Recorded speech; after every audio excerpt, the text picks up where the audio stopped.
I'm a bit of a curiosity junkie, actually.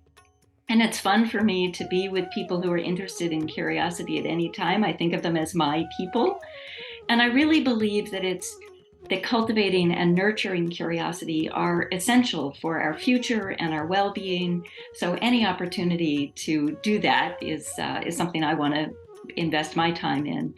My father likes to say that if you change your point of view, you will see something new. And that's Hey all, really get ready to ignite your curiosity at the Curiosity Conference. It's time to unlock new ideas, ignite innovation, and fuel your thirst for knowledge. Join us for an electrifying event celebrating curiosity in research and practice.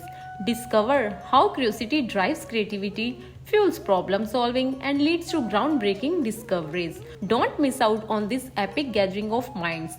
Register now and unleash your boundless potential.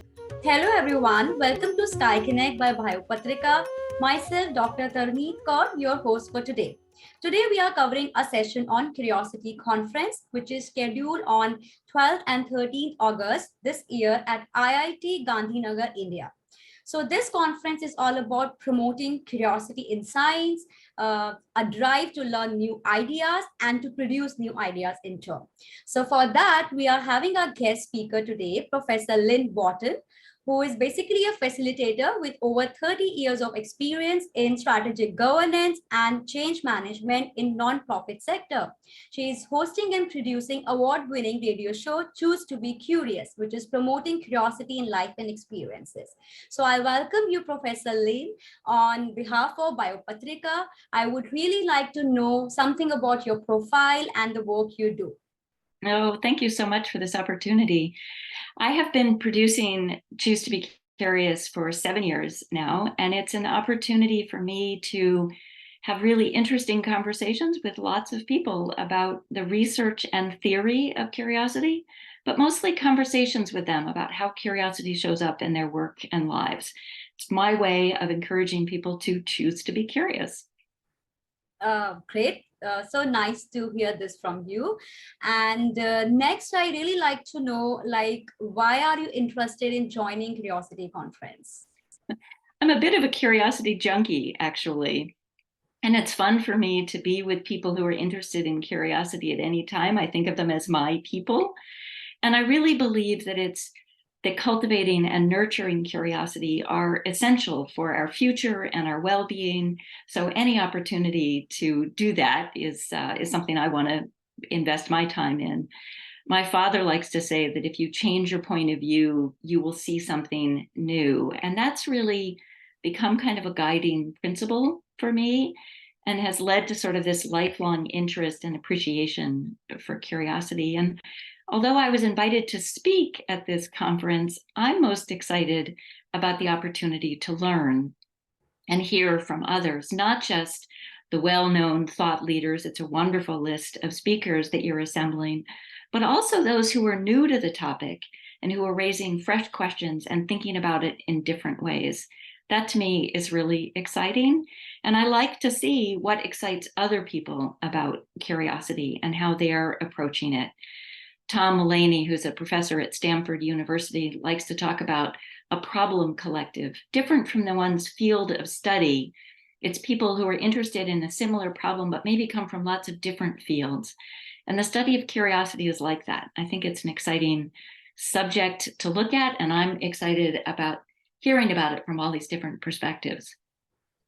Thank you so much for your answer. Next, I like to know from you, what are your thoughts on importance of curiosity in research and practice? You know, in the 10 or so years that I've been making myself a student of curiosity, the research and practices have really evolved and emerged in ways that are very exciting. There's just been this explosion of interest and investment of time and talent and money in understanding all of the different ways that curiosity does manifest and shows up. And I think the conference is a really important opportunity to build that momentum and to ignite other people's thinking and innovation to keep those conversations going.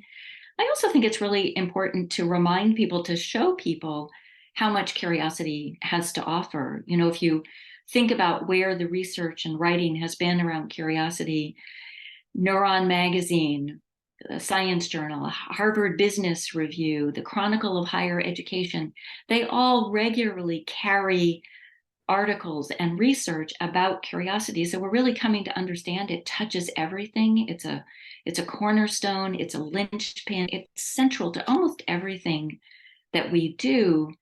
And for me, one of the things that my show does is serve as an expediter for moving research into practice. So I think of myself as expediting that pipeline. I like to talk with researchers about their work, but I also like to put that research into context with my other guests, testing whether that research holds up in their real life and work. And I want my audiences to have a growing familiarity with the research so that they can see how to make it work and apply in their work and lives as well. It's really about putting it into practice. Yeah, I completely agree with you. Like, I understand what I'm trying to say, and I hope that our public and our audience would also get through what are you basically trying to make them understand. So as you have shared the views on importance of it, now I'd like to know what are the challenges which are faced when we are promoting curiosity. This is actually a great question. I think one of them is that for a long time, historically, curiosity was kind of discouraged. You know, we have the expression curiosity killed the cat.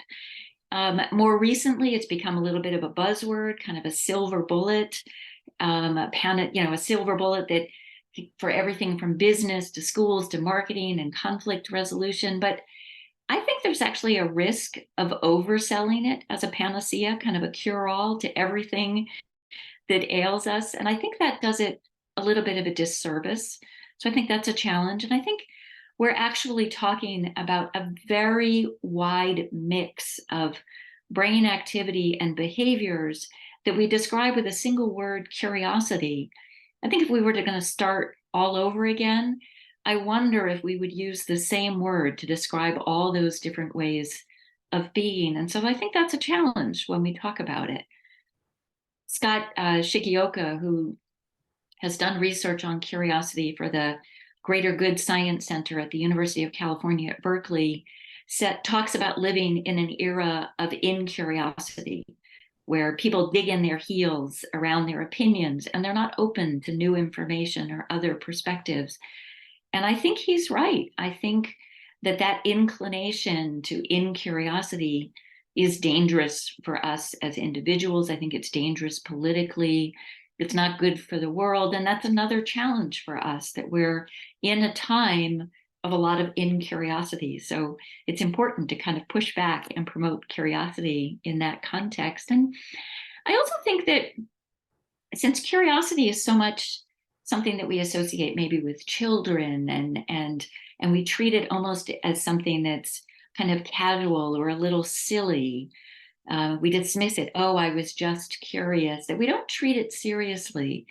And I think that's a challenge as well. I recently gave a talk at a continuing care community on curiosity and learning and aging for an older, very well-educated, erudite audience, very accustomed to, high profile intellectual presentations. And I was talking about curiosity, and I think people are a little skeptical, but they came up to me afterwards and said how much they appreciated understanding what a serious and carefully researched topic it is.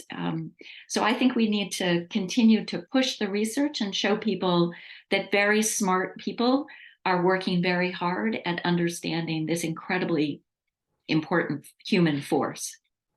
Exactly. When I am hearing these challenges from you, that's when I realize that the importance of these conferences, of these radio talks, like how important they are to promote this factor and let people understand what it is all about. Yeah. And of course, it is very important to find the right balance as well. Yeah, there has to be a balance. Like, you are not pushing it to a negative side of it. It should be a constructive curiosity as well. Right. So that is also there. So next, I like to know from you, what is the advice you would like to give to somebody who is trying to cultivate curiosity in themselves and others? Well, not to be self-serving, but they should join this conference. Um, I call my show Choose to Be Curious, and the name was no accident. I think given the opportunity, we have many choices that we make in life. I think it's important for people to choose to be curious. And sometimes we think, well, I'm not that curious, or somebody else isn't a very curious person, but I think you can kind of fake it until you make it. That expression of maybe you don't feel curious, but you can behave in a curious way. You can ask one more question, or you can pause a little bit longer and think, what else is going on here? And I think if we view curiosity not as an innate trait, either you have it or you don't, but as something that can be cultivated, strengthened, chosen, then it becomes something that we all have access to, we can all leverage, and that benefits all of us. I would also say, listen to Choose to Be Curious. My show is all about curiosity. It's the research, it's the theory, it's conversations with people. And I've done now 200 episodes, and my guests share all sorts of wisdom and insights and curiosity practices that anyone can use. I incorporate many of these things into my life and daily routines. Just as a couple of quick examples, a yoga teacher who had something she called 555. She paused for a moment and she said, what are the first 5 things that you see? What are the first 5 things that you hear? What are the first 5 things that you feel? And it's a way of just tuning into your environment, being a little more mindful, maybe noticing something you hadn't noticed before. And then another favorite came from a professor who says her favorite thing to do is ask herself, what if I'm wrong? I don't always do that, but it's very powerful. And that's a really easy way to bring curiosity into your life. And the last thing I would say is that I think about the poet Mary Oliver, an American poet, and she had a very short poem on instructions for living a life. Pay attention, be astonished, and tell about it. And I think curiosity is a really hopeful enterprise. It's an opportunity to pay attention, be astonished by the world around us, and then tell other people. And we build our own curiosity by sharing it with others.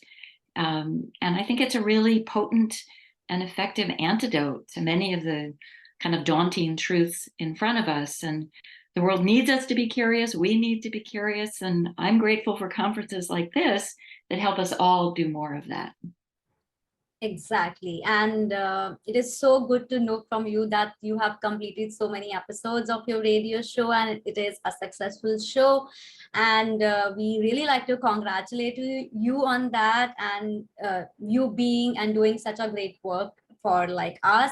And I completely agree that the factor of curiosity should always be alive. Like it is like it matters to all the ages. I feel it should be there from childhood to the level of like old age, because it pushes us, it pushes our brain to think more and to grow more. So like sometimes like our brain becomes stagnant because of the monotonous routine of our offices and our personal life going on, and if to be curious will always push you to grow more.